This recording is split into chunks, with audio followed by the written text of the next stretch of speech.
Good morning ਆਲ student. ਸੋ ਇਸ video ਤੋਂ ਪਹਿਲਾਂ ਦੋ ਲੈਕਚਰ ਕੂਲਮ ਲਾਅ ਦੇ ਉੱਪਰ ਆਪਾਂ ਆਲਰੇਡੀ ਲਗਾ ਚੁੱਕੇ ਹਾਂ। ਅੱਜ ਅਸੀਂ ਤੀਸਰਾ ਤੇ ਲਾਸਟ ਲੈਕਚਰ ਕੰਟੀਨਿਊ ਕਰਨ ਲੱਗੇ ਹਾਂ ਔਰ ਕੂਲਮ ਦੇ ਲਾਅ ਦੇ ਨਾਲ ਰਿਲੇਟਡ ਜਿਹੜੀਆਂ ਛੋਟੀਆਂ ਕੁਝ ਕਨਸੈਪਟ ਨੇ ਜਿਹੜੇ ਆਪਣੇ ਹਾਲੇ ਪੈਂਡਿੰਗ ਨੇ, ਆਪਾਂ ਜੋ ਕੋਸ਼ਿਸ਼ ਕਰਾਂਗੇ ਕਲੀਅਰ ਕਰਨ ਦੀ। ਔਰ ਇੱਕ ਵਾਰ ਆਪਣੀ ਕੋਸ਼ਿਸ਼ ਇਹ ਹੈ ਕਿ ਆਨਲਾਈਨ ਕਲਾਸਿਸ ਦੇ ਵਿੱਚ ਮੋਟੇ ਤੌਰ ਤੇ ਆਪਾਂ ਜਿੰਨੇ ਆਪਣੇ ਮੇਨ ਇੰਪੋਰਟੈਂਟ ਟੌਪਿਕਸ ਨੇ ਉਹਨਾਂ ਸਾਰਿਆਂ ਦਾ ਆਈਡੀਆ ਲੈ ਲਈਏ। ਬਾਕੀ ਬਹੁਤ ਜ਼ਿਆਦਾ ਡਿਟੇਲ ਦੇ ਅੰਦਰ ਜਦੋਂ ਆਪਾਂ ਐਕਚੁਅਲ ਦੇ ਵਿੱਚ ਕਲਾਸਿਸ ਸਟਾਰਟ ਹੋਣਗੀਆਂ ਤਾਂ ਉੱਥੇ ਇਕੱਲੀ ਚੀਜ਼ ਨੂੰ ਆਪਾਂ ਬਹੁਤ ਡਿਟੇਲ 'ਚ ਡਿਸਕਸ ਕਰਾਂਗੇ। ਫਿਲਹਾਲ ਮੈਂ ਇੱਕੋ ਹੀ ਆਪਣੇ ਵੱਲੋਂ ਪੂਰੀ ਕੋਸ਼ਿਸ਼ ਕਰ ਰਿਹਾ ਕਿ ਜਿੰਨੇ ਤੁਹਾਡੇ ਚੈਪਟਰ 1A ਦੇ 1B ਦੇ 1C ਦੇ 1D ਦੇ ਮਤਲਬ ਜਿੰਨੇ ਵੀ ਸਾਡੇ ਚੈਪਟਰਸ ਨੇ ਤੇ ਉਹਨਾਂ ਚੈਪਟਰਸ ਦੇ ਅਕੋਰਡਿੰਗ ਟੂ ਸਿਲੇਬਸ ਜਿੰਨੇ ਸਾਡੇ ਮੇਨ ਟੌਪਿਕਸ ਨੇ ਉਹਨਾਂ ਦੇ ਰਿਗਾਰਡਿੰਗ ਤੁਹਾਨੂੰ ਇੱਕ ਆਈਡੀਆ ਹੋ ਜੇ ਆਖਿਰਕਾਰ ਕਿਹੜੇ ਟੌਪਿਕ ਦੇ ਵਿੱਚ ਆਪਾਂ ਨੇ ਕੀ ਪੜ੍ਹਨਾ। ਸੋ ਟਾਈਮ ਨਾ ਵੇਸਟ ਕਰਦੇ ਹੋਏ ਮਨਪ੍ਰੀਤ ਮੈਮ ਦੇ ਬਿਹਾਫ ਦੇ ਉੱਪਰ ਅਸੀਂ ਕਲਾਸਿਸ ਅੱਜ ਫਿਰ ਕੰਟੀਨਿਊ ਕਰਨ ਲੱਗੇ ਹਾਂ। ਸੋ ਹੁਣ ਦੇਖੋ ਬੇਟਾ ਕੀ ਹੈ। ਸਭ ਤੋਂ ਪਹਿਲੀ ਗੱਲ ਅਸੀਂ ਪੜ੍ਹਿਆ ਸੀ ਕੂਲਮਸ ਲਾਅ। ਜੇ ਤੁਹਾਨੂੰ ਯਾਦ ਹੋਏ ਆਪਾਂ ਨੇ ਅਸੀਂ ਸਭ ਤੋਂ ਪਹਿਲੀ ਫਾਰਮ ਕੀਤੀ ਸੀ ਸਕੇਲਰ ਫਾਰਮ। ਦੇਖੋ ਸਕੇਲਰ ਫਾਰਮ ਦੇ ਵਿੱਚ ਅਸੀਂ ਇਹ ਕਿਹਾ ਸੀ ਕਿ ਕੂਲਮ ਲਾਅ ਕੀ ਹੁੰਦਾ ਹੈ, F is equal to 1/4 pi epsilon naught Q1 Q2 upon R square। ਔਰ ਇਸ ਨੂੰ ਯੂਜ਼ ਕਰਕੇ ਬਹੁਤ ਸਾਰੇ ਨਿਊਮੈਰੀਕਲਸ ਆਪਾਂ ਆਲਰੇਡੀ ਕਰ ਵੀ ਚੁੱਕੇ ਹਾਂ। ਉਸ ਤੋਂ ਬਾਅਦ ਬੇਟਾ ਜੇ ਤੁਹਾਨੂੰ ਯਾਦ ਹੋਵੇ ਅਸੀਂ ਇਸ ਦੀ ਇੱਕ ਫਾਰਮ ਪੜ੍ਹੀ ਸੀ ਕਿਹੜੀ, ਵੈਕਟਰ ਫਾਰਮ। ਵੈਕਟਰ ਫਾਰਮ ਦੇ ਵਿੱਚ ਇਹ ਕਿਹਾ ਸੀ ਆ ਸਾਰੀ ਕੁਆਂਟਿਟੀ ਕੀ ਹੈ, ਸਕੇਲਰ ਹੈ। ਜੇ ਮੈਂ ਸਕੇਲਰ ਨੂੰ ਯੂਨਿਟ ਵੈਕਟਰ ਨਾਲ ਮਲਟੀਪਲਾਈ ਕਰਾਂ ਤਾਂ ਉਹ ਕੀ ਬਣ ਜਾਂਦਾ ਸੀ, ਵੈਕਟਰ। ਤਾਂ ਦੇਖੋ ਧਿਆਨ ਨਾਲ, ਜਿਹੜਾ ਉੱਪਰ ਵਾਲਾ ਸਕੇਲਰ ਹੈ ਸੇਮ ਸਕੇਲਰ ਨੂੰ ਅਸੀਂ ਯੂਨਿਟ ਵੈਕਟਰ ਨਾਲ ਮਲਟੀਪਲਾਈ ਕੀਤਾ, ਇਹ ਆਟੋਮੈਟਿਕਲੀ ਕੀ ਬਣ ਗਿਆ, ਇਹ ਬਣ ਗਿਆ ਜੀ ਪੋਜੀਸ਼ਨ ਵੈਕਟਰ ਫਾਰਮ। ਤਾਂ ਬੇਟਾ ਸਕੇਲਰ ਫਾਰਮ ਵੀ ਆਪਾਂ ਪੜ੍ਹ ਚੁੱਕੇ ਹਾਂ, ਵੈਕਟਰ ਫਾਰਮ ਵੀ ਆਲਰੇਡੀ ਆਪਾਂ ਪੜ੍ਹ ਚੁੱਕੇ ਹਾਂ। ਅੱਜ ਕੂਲਮ ਲਾਅ ਦੀ ਇੱਕ ਤੀਸਰੀ ਫਾਰਮ ਅਸੀਂ ਪੜ੍ਹਨ ਜਾ ਰਹੇ ਹਾਂ ਜਿਸ ਨੂੰ ਬੇਟਾ ਬੋਲਦੇ ਨੇ ਪੋਜੀਸ਼ਨ ਵੈਕਟਰ ਫਾਰਮ। ਹੁਣ ਆਪਣਾ ਅੱਜ ਮੇਨ ਕਨਸੈਪਟ ਇਹੀ ਹੈ ਆਖਿਰਕਾਰ ਇਹ ਪੋਜੀਸ਼ਨ ਵੈਕਟਰ ਫਾਰਮ ਕੀ ਹੁੰਦੀ ਹੈ ਔਰ ਇਸ ਦੇ ਜਿੰਨੇ ਵੀ ਡਿਟੇਲਡ ਬੇਸਿਕਸ ਨੇ ਮੈਂ ਸਾਰੇ ਤੁਹਾਡੇ ਨਾਲ ਕੱਲਾ ਕਰਕੇ ਡਿਸਕਸ ਕਰੂੰਗਾ। ਬਸ ਧਿਆਨ ਨਾਲ ਸੁਣਿਓ ਔਰ ਜਿੱਥੇ ਕਿਤੇ ਤੁਹਾਨੂੰ ਡਾਊਟ ਹੋਵੇ ਸੋ ਨਾਲ ਦੀ ਨਾਲ ਤੁਸੀਂ ਗਰੁੱਪ ਅੰਦਰ ਜਾਂ ਕਮੈਂਟ ਬਾਕਸ ਦੇ ਵਿੱਚ ਡਿਸਕਸ ਕਰ ਸਕਦੇ ਹੋ। ਸੋ ਬੇਟਾ ਇਸ ਨੂੰ ਕੰਟੀਨਿਊ ਕਰਨ ਤੋਂ ਪਹਿਲਾਂ ਸਭ ਤੋਂ ਪਹਿਲਾਂ ਅਸੀਂ ਇਹ ਸਮਝੀਏ ਆਖਿਰਕਾਰ ਪੋਜੀਸ਼ਨ ਵੈਕਟਰ ਕੀ ਹੁੰਦਾ ਹੈ। ਹੁਣ ਦੇਖੋ ਬੇਟਾ ਯਾਦ ਕਰੋ, ਜਦੋਂ ਤੁਸੀਂ +1 ਕਲਾਸ ਦੇ ਵਿੱਚ ਹੁੰਦੇ ਸੀ ਤਾਂ +1 ਕਲਾਸ ਦੇ ਵਿੱਚ ਨਾ ਅਸੀਂ ਇੱਕ ਕਨਸੈਪਟ ਪੜ੍ਹਦੇ ਹੁੰਦੇ ਸੀ ਔਰ ਉਸ ਕਨਸੈਪਟ ਦਾ ਨਾਮ ਹੁੰਦਾ ਸੀ ਪੋਜੀਸ਼ਨ ਵੈਕਟਰ। ਹੁਣ ਜੇ ਤੁਹਾਨੂੰ ਯਾਦ ਹੋਵੇ ਨਾ, ਜਦੋਂ ਅਸੀਂ +1 ਕਲਾਸ ਦੇ ਵਿੱਚ ਸੀਗੇ ਤਾਂ ਅਸੀਂ ਇੱਕ ਉੱਥੇ ਵੈਕਟਰ ਪੜ੍ਹਿਆ ਸੀ ਔਰ ਉਸ ਵੈਕਟਰ ਦਾ ਨਾਮ ਹੁੰਦਾ ਸੀ ਜੀ ਪੋਜੀਸ਼ਨ ਵੈਕਟਰ। ਅਤੇ ਬੇਟਾ ਜਦੋਂ ਅਸੀਂ ਇਸ ਵੈਕਟਰ ਨੂੰ ਪੜ੍ਹਿਆ ਸੀ ਤਾਂ ਇਸ ਵੈਕਟਰ ਦੇ ਨਾਲ ਰਿਲੇਟਡ ਅਸੀਂ ਦੋ ਗੱਲਾਂ ਕਹੀਆਂ ਸੀ, ਕਿਹੜੀਆਂ? ਦੇਖੋ ਪਹਿਲੀ ਵਰਡਿੰਗ ਅਸੀਂ ਇਹ ਬੋਲਦੇ ਸੀ ਕਿ ਜੀ ਪੋਜੀਸ਼ਨ ਵੈਕਟਰ ਉਹ ਹੁੰਦੇ ਨੇ ਜਿਹੜੇ ਹਮੇਸ਼ਾ ਕਿੱਥੋਂ ਸਟਾਰਟ ਹੁੰਦੇ ਨੇ, ਇਹ ਜੀ ਓਰੀਜਨ ਤੋਂ ਸਟਾਰਟ ਹੁੰਦੇ ਨੇ। ਹੁਣ ਬਹੁਤ ਸਾਰੇ ਬੱਚੇ ਇੱਥੇ ਸੋਚਣਗੇ ਸਾਰੇ ਓਰੀਜਨ ਵਰਡ ਦਾ ਮਤਲਬ ਕੀ ਹੈ। ਤਾਂ ਦੇਖੋ ਬੇਟਾ ਓਰੀਜਨ ਕੀ ਹੁੰਦਾ ਹੈ, ਇੱਕ ਲਾਈਨ ਡਰਾਅ ਕਰ ਲਓ ਹੌਰੀਜ਼ੌਂਟਲ, ਇੱਕ ਲਾਈਨ ਡਰਾਅ ਕਰ ਲਓ ਵਰਟੀਕਲ। ਜਿੱਥੇ ਹੌਰੀਜ਼ੌਂਟਲ ਤੇ ਵਰਟੀਕਲ ਲਾਈਨਾਂ ਆਪਸ ਦੇ ਵਿੱਚ ਕੱਟ ਕਰ ਗਈਆਂ ਇਸ ਚੀਜ਼ ਨੂੰ ਓਰੀਜਨ ਕਿਹਾ ਜਾਂਦਾ ਹੈ। ਸੋ ਪਹਿਲੀ ਗੱਲ ਯਾਦ ਰੱਖਿਓ ਕਿ ਜੀ ਪੋਜੀਸ਼ਨ ਵੈਕਟਰ ਉਹ ਹੁੰਦੇ ਨੇ ਖਤਮ ਕਿਤੇ ਵੀ ਹੋਣ, ਸਟਾਰਟ ਹਮੇਸ਼ਾ ਓਰੀਜਨ ਤੋਂ ਹੁੰਦੇ ਨੇ। ਤੇ ਓਰੀਜਨ ਕੀ ਹੁੰਦਾ ਹੈ, ਇੱਕ ਲਾਈਨ ਹੌਰੀਜ਼ੌਂਟਲ ਇੱਕ ਲਾਈਨ ਵਰਟੀਕਲ, ਜਿੱਥੇ ਦੋਨੋਂ ਲਾਈਨਾਂ ਆਪਸ ਦੇ ਵਿੱਚ ਕੱਟ ਕਰਦੀਆਂ ਨੇ ਉਸ ਚੀਜ਼ ਨੂੰ ਓਰੀਜਨ ਕਿਹਾ ਜਾਂਦਾ ਹੈ। ਦੂਸਰੀ ਗੱਲ, ਪੋਜੀਸ਼ਨ ਵੈਕਟਰ ਉਹ ਹੁੰਦੇ ਨੇ ਸਟਾਰਟ ਕਿੱਥੋਂ ਹੁੰਦੇ ਨੇ, ਓਰੀਜਨ ਤੋਂ, ਬਟ ਇਹ ਸਾਨੂੰ ਦੱਸਦੇ ਕੀ ਨੇ, ਇਹ ਸਾਨੂੰ ਕਿਸੇ ਪੁਆਇੰਟ ਦੀ ਪੋਜੀਸ਼ਨ ਦੱਸਦੇ ਨੇ, ਤਾਂ ਹੀ ਬੋਲਦੇ ਨੇ ਪੋਜੀਸ਼ਨ ਵੈਕਟਰ। ਹੁਣ ਤੁਸੀਂ ਕਹੋਗੇ ਕਿਵੇਂ, ਮੈਂ ਤੁਹਾਨੂੰ ਇੱਕ ਐਗਜ਼ਾਮਪਲ ਦੇ ਕੇ ਸਮਝਾਉਣਾ। ਮੰਨ ਲਓ ਬੇਟਾ ਮੇਰੇ ਕੋਲ ਇੱਥੇ ਕੋਈ ਇੱਕ ਪੁਆਇੰਟ ਹੈ A। ਹੁਣ ਮੈਂ ਇਹ ਦੇਖਣਾ ਚਾਹਣਾ ਇਸ ਪੁਆਇੰਟ A ਦੀ ਪੋਜੀਸ਼ਨ ਕੀ ਹੈ, ਜਾਂ ਸਿੰਪਲ ਕਹਿ ਲਓ ਕਿ ਇਸ ਦਾ ਪੋਜੀਸ਼ਨ ਵੈਕਟਰ ਕੀ ਹੋਊਗਾ। ਤਾਂ ਦੇਖੋ ਬੇਟਾ ਅਸੀਂ ਕਿਵੇਂ ਦੇਖਦੇ ਹਾਂ। ਸਭ ਤੋਂ ਪਹਿਲਾਂ ਕੀ ਕਰੋ, ਇੱਕ ਲਾਈਨ ਹੌਰੀਜ਼ੌਂਟਲ ਡਰਾਅ ਕਰ ਲਓ, ਇੱਕ ਲਾਈਨ ਵਰਟੀਕਲ ਡਰਾਅ ਕਰ ਲਓ। ਹੁਣ ਜਿੱਥੇ ਦੋਨੋਂ ਲਾਈਨਾਂ ਆਪਸ ਦੇ ਵਿੱਚ ਕੱਟ ਕਰ ਗਈਆਂ ਇਸ ਚੀਜ਼ ਨੂੰ ਅਸੀਂ ਬੋਲਦੇ ਹਾਂ ਓਰੀਜਨ। ਸੋ ਇਹ ਕਲੀਅਰ ਹੈ। ਮੈਂ ਹੁਣੀ ਗੱਲ ਕਹੀ ਸੀ ਕਿ ਕਿਵੇਂ ਦਾ ਵੈਕਟਰ ਜਿਹੜਾ ਓਰੀਜਨ ਤੋਂ ਸਟਾਰਟ ਹੋਵੇ ਤੇ ਕਿਸੇ ਪੁਆਇੰਟ ਦੀ ਪੋਜੀਸ਼ਨ ਦੱਸੇ ਉਸ ਨੂੰ ਬੋਲਦੇ ਨੇ ਪੋਜੀਸ਼ਨ ਵੈਕਟਰ। ਹੁਣ ਧਿਆਨ ਨਾਲ ਦੇਖੋ, ਮੈਂ ਇੱਥੇ ਇੱਕ ਵੈਕਟਰ ਬਣਾ ਰਿਹਾ, ਮੇਰਾ ਵੈਕਟਰ ਕਿੱਥੋਂ ਸਟਾਰਟ ਹੁੰਦਾ ਹੈ, ਓਰੀਜਨ ਤੋਂ, ਔਰ ਇਹ ਦੱਸ ਕੀ ਰਿਹਾ ਹੈ, ਪੁਆਇੰਟ A ਦੀ position with respect to origin. ਬਸ ਇਸੇ ਵੈਕਟਰ ਨੂੰ ਹੀ ਬੋਲਦੇ ਨੇ ਪੋਜੀਸ਼ਨ ਵੈਕਟਰ। ਅਤੇ ਜਦੋਂ ਬੇਟਾ ਅਸੀਂ ਇਸ ਨੂੰ ਲਿਖਦੇ ਹਾਂ ਤਾਂ ਅਸੀਂ ਇਸ ਨੂੰ ਐਵੇਂ ਲਿਖਦੇ ਹਾਂ ਜੀ O ਤੋਂ ਲੈ ਕੇ A ਤੱਕ, ਕਿਉਂਕਿ ਇਹ ਵੈਕਟਰ ਹੈ ਸੋ ਐਰੋ ਤਾਂ ਪੈਣਾ ਹੀ ਪੈਣਾ ਹੈ। ਹੁਣ ਧਿਆਨ ਨਾਲ ਦੇਖੋ, ਇਹ ਹੈ ਕਨਸੈਪਟ ਪੋਜੀਸ਼ਨ ਵੈਕਟਰ ਦਾ। ਤਾਂ ਦੋ ਹੀ ਗੱਲਾਂ ਮੇਨ ਨੇ ਜਿਹੜੀਆਂ ਮਾਈਂਡ 'ਚ ਰੱਖਣ ਵਾਲੀਆਂ ਨੇ। ਪਹਿਲੀ ਗੱਲ, ਪੋਜੀਸ਼ਨ ਵੈਕਟਰ ਉਹ ਹੁੰਦੇ ਨੇ ਇਹ ਹਮੇਸ਼ਾ ਓਰੀਜਨ ਤੋਂ ਸਟਾਰਟ ਹੁੰਦੇ ਨੇ, ਅਤੇ ਓਰੀਜਨ ਕੀ ਹੁੰਦਾ ਹੈ, ਜਿੱਥੇ ਹੌਰੀਜ਼ੌਂਟਲ ਤੇ ਵਰਟੀਕਲ ਲਾਈਨ ਆਪਸ ਦੇ ਵਿੱਚ ਕੱਟ ਕਰਦੀਆਂ ਨੇ दूसरी गल, ਜਿਹੜੇ ਸਾਡੇ ਪੋਜੀਸ਼ਨ ਵੈਕਟਰ ਨੇ ਇਹ ਕਿਸੇ ਪੁਆਇੰਟ ਦੀ ਪੋਜੀਸ਼ਨ ਨੂੰ ਐਕਸਪਲੇਨ ਕਰਦੇ ਨੇ ਵਿਦ ਰਿਸਪੈਕਟ ਟੂ ਰੀਜ਼ਨ। ਹੁਣ ਤੁਸੀਂ ਧਿਆਨ ਨਾਲ ਦੇਖੋ, ਇਹ ਵੈਕਟਰ ਕਿੱਥੋਂ ਸ਼ੁਰੂ ਹੋ ਰਿਹਾ ਹੈ? ਓਰੀਜਨ ਤੋਂ ਸਟਾਰਟ ਹੋਇਆ ਹੈ। ਸਾਨੂੰ ਦੱਸ ਕੀ ਰਿਹਾ ਹੈ? ਪੁਆਇੰਟ ਏ ਦੀ ਪੋਜੀਸ਼ਨ ਦੱਸ ਰਿਹਾ ਹੈ।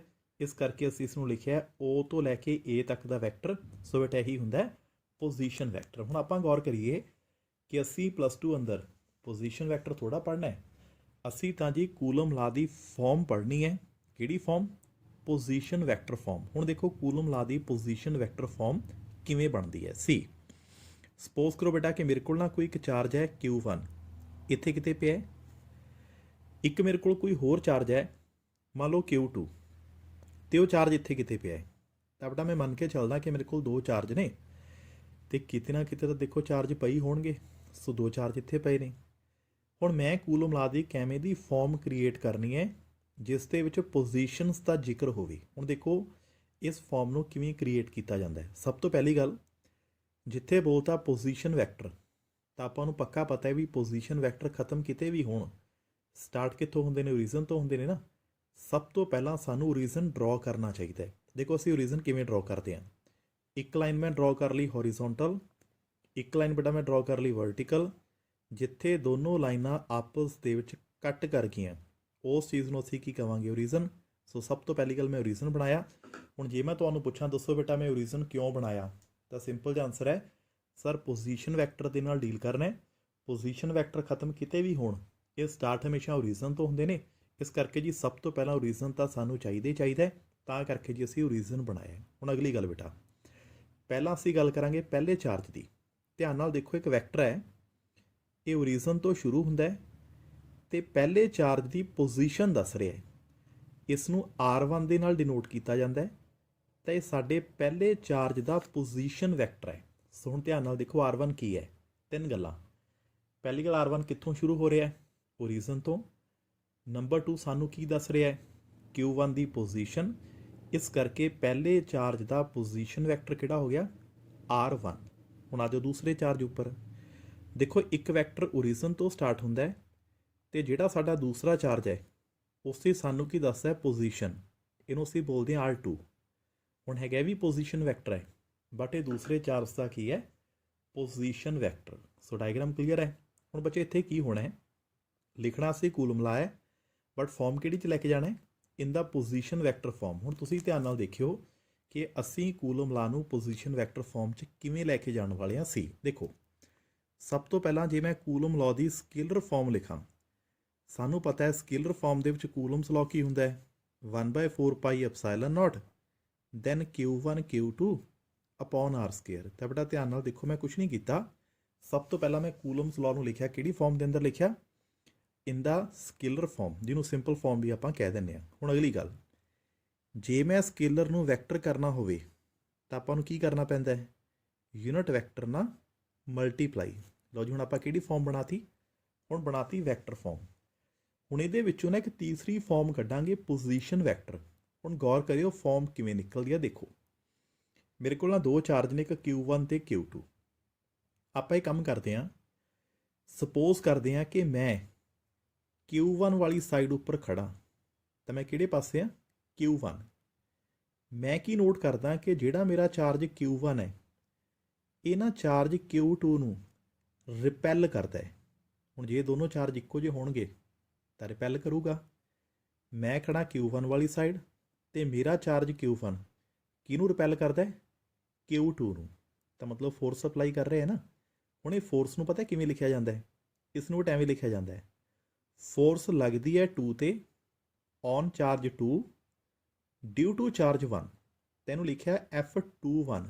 ਤਾਂ 21 ਦਾ ਮਤਲਬ ਕੀ ਹੈ? ਫੋਰਸ ਐਕਟ ਕਰਦੀ ਹੈ 2 ਤੇ ਬਟ ਕਿਹਦੇ ਕਰਕੇ? Due to charge 1। ਤੇ ਇਸ ਕਰਕੇ ਇਹਨੂੰ ਹਮੇਸ਼ਾ F21 ਲਿਖਿਆ ਜਾਂਦਾ ਹੈ। ਅਗਲੀ ਗੱਲ, ਆਪਾਂ ਬੇਟਾ ਕਿਹੜੀ ਸਾਈਡ ਉੱਪਰ ਆ? Q1 ਵਾਲੀ ਸਾਈਡ ਉੱਪਰ ਆ ਨਾ। ਤਾਂ ਜਿਹੜਾ ਪੋਜੀਸ਼ਨ ਵੈਕਟਰ ਹੁੰਦਾ ਹੈ, ਜਿੱਥੇ ਅਸੀਂ ਹੁੰਨੇ ਆ ਉਹ ਜਗ੍ਹਾ ਦਾ ਨਾਮ ਪਹਿਲਾਂ ਆਉਂਦਾ ਹੈ ਤੇ ਜਿੱਧਰ ਨੂੰ ਅਸੀਂ ਦੇਖਦੇ ਹੁੰਨੇ ਆ ਉਹਦਾ ਨਾਮ ਆਉਂਦਾ ਬਾਅਦ ਦੇ ਵਿੱਚ। ਤੁਸੀਂ ਕਹੋਗੇ ਕਿਵੇਂ? ਦੇਖੋ ਮੈਂ ਐਗਜ਼ਾਮਪਲ ਦੇ ਕੇ ਸਮਝਾਉਣਾ। ਮੰਨ ਲਓ ਬੇਟਾ ਮੈਂ ਪਟਿਆਲਾ ਦੇ ਵਿੱਚ ਹਾਂ ਤੇ ਮੈਂ ਪਟਿਆਲਾ ਤੋਂ ਚੰਡੀਗੜ੍ਹ ਦੇਖ ਰਿਹਾ, ਤਾਂ ਮੇਰੇ ਬੋਲਣ ਦਾ ਤਰੀਕਾ ਦੇਖੋ ਕੀ ਹੈ। ਮੈਂ ਕਹਿ ਰਿਹਾ ਪਟਿਆਲਾ ਤੋਂ ਚੰਡੀਗੜ੍ਹ, ਤਾਂ ਪਟਿਆਲਾ ਮੈਂ ਪਹਿਲਾਂ ਬੋਲ ਰਿਹਾ, ਚੰਡੀਗੜ੍ਹ ਬਾਅਦ 'ਚ ਬੋਲ ਰਿਹਾ। ਮੰਨ ਕੇ ਚਲੋ ਮੈਂ ਚੰਡੀਗੜ੍ਹ ਹੁੰਦਾ ਅਤੇ ਮੈਂ ਪਟਿਆਲੇ ਨੂੰ ਦੇਖ ਰਿਹਾ ਹੁੰਦਾ, ਤਾਂ ਮੈਂ ਕੀ ਕਹਿਣਾ ਸੀ, ਮੈਂ ਚੰਡੀਗੜ੍ਹ ਤੋਂ ਪਟਿਆਲਾ ਦੇਖ ਰਿਹਾ। ਮਤਲਬ ਜਿੱਥੇ ਮੈਂ ਖੁਦ ਹੁੰਨਾ ਉਹ ਜਗ੍ਹਾ ਦਾ ਨਾਮ ਅਸੀਂ ਪਹਿਲਾਂ ਲੈਂਦੇ ਹਾਂ ਅਤੇ ਦੂਜੇ ਦਾ ਨਾਮ ਬਾਅਦ ਦੇ ਵਿੱਚ ਆਉਂਦਾ। ਹੁਣ ਆਪਾਂ ਕਿਹੜੇ ਪਾਸੇ ਆ, Q1 ਵਾਲੇ ਪਾਸੇ ਆ ਨਾ, ਤਾਂ R ਦੇ ਨਾਲ 1 ਪਹਿਲਾਂ 2 ਬਾਅਦ ਦੇ ਵਿੱਚ ਹੈ। ਜਿਵੇਂ ਹੁਣ ਤੁਸੀਂ ਆਪੋ ਆਪਣੇ ਘਰਾਂ 'ਚ ਬੈਠੇ ਹੋ, ਮੰਨ ਕੇ ਚਲੋ ਤੁਸੀਂ ਮੇਰੇ ਕੋਲ ਆਉਣਾ, ਤਾਂ ਕਿਵੇਂ ਬੋਲੋਗੇ? ਤੁਸੀਂ ਇਹ ਬੋਲੋਗੇ ਕਿ ਅਸੀਂ ਘਰ ਤੋਂ ਸਰ ਦੀ ਕਲਾਸ ਵੱਲ ਜਾ ਰਹੇ ਹਾਂ, ਤਾਂ ਜਿੱਥੋਂ ਤੁਸੀਂ ਚੱਲਦੇ ਹੋ ਉਹਦਾ ਨਾਮ ਪਹਿਲਾਂ ਲਓਗੇ ਨਾ, ਜਿੱਥੇ ਤੁਸੀਂ ਹੈਗੇ ਹੋ। ਬਸ ਉਹੀ ਚੀਜ਼ ਹੈ, ਅਸੀਂ ਮੰਨਿਆ ਸੀ ਅਸੀਂ 1 'ਤੇ ਹਾਂ, ਇਸੇ ਕਰਕੇ ਪਹਿਲਾ ਨਾਮ ਕਿਹਦਾ ਆਇਆ? Q1 ਦਾ। ਹੁਣ ਅਗਲੀ ਗੱਲ ਬੇਟਾ, ਬਸ ਕੁਛ ਨਹੀਂ ਕਰਨਾ, ਆ ਜਿਹੜੀ ਵੈਕਟਰ ਫਾਰਮ ਹੈ ਨਾ, ਆ ਵੈਲਿਊਜ਼ ਇਹਦੇ 'ਚ ਫਿੱਟ ਕਰਨੀਆਂ ਨੇ। ਦੇਖੋ ਫਿੱਟ ਕਿਵੇਂ ਕਰਨੀਆਂ ਨੇ। F ਹੋ ਗਿਆ 2 1। ਹੁਣ ਦੱਸੋ 2 1 ਦਾ ਕੀ ਮਤਲਬ ਸੀ? ਫੋਰਸ ਕਿਸ 'ਤੇ ਲੱਗੀ? 2 'ਤੇ। Very good. ਕਿਹਦੇ ਕਰਕੇ? 1 ਕਰਕੇ। ਅਗਲੀ ਗੱਲ, ਜਿੱਥੇ F 2 1 ਹੁੰਦਾ ਉਹਦੇ ਨਾਲ R ਕਿੰਨਾ ਹੁੰਦਾ? 1 2। ਸੋ ਹੁਣ ਯਾਦ ਰੱਖਿਓ, ਜਿੱਥੇ F 2 1 ਆਊਗਾ R ਹਮੇਸ਼ਾ ਉਲਟਾ ਹੁੰਦਾ ਅਤੇ ਇਹਦੇ ਨਾਲ ਲਿਖਿਆ ਜਾਂਦਾ 1 2। ਹੁਣ ਆ ਜੋ ਤੁਹਾਡੇ ਸਾਹਮਣੇ ਹੈ ਅਤੇ ਇਹਨੂੰ ਧਿਆਨ ਨਾਲ ਦੇਖੋ, ਇਹ ਹੈਗਾ ਤਾਂ ਕੂਲਮ ਦਾ ਲਾਅ ਹੀ ਹੈ, ਬਟ ਇਹਦੇ ਅੰਦਰ 1 2 ਆ ਗਿਆ। ਅੱਛਾ 1 ਅਤੇ 2 ਕੌਣ ਨੇ? ਇਹ ਦੋ ਚਾਰਜਸ ਦੀਆਂ ਪੋਜੀਸ਼ਨਸ ਨੇ। ਕਿਉਂਕਿ ਇਸ ਫਾਰਮ ਦੇ ਵਿੱਚ ਪੋਜੀਸ਼ਨ ਮੈਂਸ਼ਨ ਹੋ ਗਈਆਂ, ਇਸੇ ਕਰਕੇ ਇਸ ਨੂੰ ਬੋਲਦੇ ਨੇ ਪੋਜੀਸ਼ਨ ਵੈਕਟਰ ਫਾਰਮ। ਉਮੀਦ ਕਰਦਾ ਇਹ ਗੱਲ ਤੁਹਾਨੂੰ ਕਲੀਅਰ ਹੋ ਗਈ ਹੋਊਗੀ। ਆਓ ਬੱਚੇ, ਇਸੇ ਹੀ ਪੋਜੀਸ਼ਨ ਵੈਕਟਰ ਫਾਰਮ ਦੀ ਹੁਣ ਅਸੀਂ ਦੂਸਰੀ ਸਾਈਡ ਦੇਖਦੇ ਹਾਂ। ਤੁਸੀਂ ਕਹੋਗੇ ਜੀ ਦੂਸਰੀ ਸਾਈਡ ਕਿਹੜੀ? ਆਪਾਂ ਡਿਸਕਸ ਕਰਾਂਗੇ, ਤੁਹਾਨੂੰ ਹੁਣੀ ਕਲੀਅਰ ਹੋ ਜੂਗੀ। ਸੇਮ ਚੀਜ਼ ਰਿਪੀਟ ਹੋਣੀ ਹੈ, ਬਟ ਰੈਪੀਟੇਸ਼ਨ ਅੰਦਰ ਸਭ ਕੁਝ ਪਹਿਲਾਂ ਤੋਂ ਉਲਟਾ। ਦੇਖੋ ਕਿਵੇਂ। ਸਪੋਜ਼ ਕਰੋ ਬੇਟਾ ਕਿ ਪਹਿਲਾ ਚਾਰਜ ਹੈ Q1 ਔਰ ਜਿਹੜਾ ਸਾਡਾ ਦੂਸਰਾ ਚਾਰਜ ਹੈ ਇਹ Q2, ਔਰ ਉਹ ਦੋਨੋਂ ਚਾਰਜ ਇੱਥੇ ਕਿਤੇ ਪਏ ਨੇ। ਸਪੋਜ਼ ਇੱਕ ਲਾਈਨ ਬਣਾਤੀ ਹੌਰੀਜ਼ੌਂਟਲ, ਇੱਕ ਲਾਈਨ ਬਣਾਤੀ ਵਰਟੀਕਲ। ਦੱਸੋ ਕਿਉਂ ਬਣਾਈ? ਬਿਲਕੁਲ ਸਹੀ, ਓਰੀਜ਼ਨ ਚਾਹੀਦਾ ਸਰ ਤਾਂ ਬਣਾਈ ਹੈ ਜੀ। ਅਗਲੀ ਗੱਲ, ਇੱਕ ਵੈਕਟਰ ਓਰੀਜ਼ਨ ਤੋਂ ਸ਼ੁਰੂ ਹੋਇਆ, ਪਹਿਲੇ ਚਾਰਜ ਦੀ ਪੋਜੀਸ਼ਨ ਦੱਸ ਰਿਹਾ, ਤਾਂ ਪਹਿਲੇ ਦਾ ਪੋਜੀਸ਼ਨ ਵੈਕਟਰ ਕਿੰਨਾ ਹੁੰਦਾ? R1। ਇੱਧਰ ਦੇਖੋ ਇੱਕ ਚਾਰਜ ਓਰੀਜ਼ਨ ਤੋਂ ਸਟਾਰਟ ਹੋਇਆ ਅਤੇ ਦੂਸਰੇ ਚਾਰਜ ਦੀ ਕੀ ਦੱਸ ਰਿਹਾ? ਪੋਜੀਸ਼ਨ। ਹੁਣ ਬੇਟਾ ਦੂਸਰੇ ਦਾ ਕੀ ਹੋ ਗਿਆ?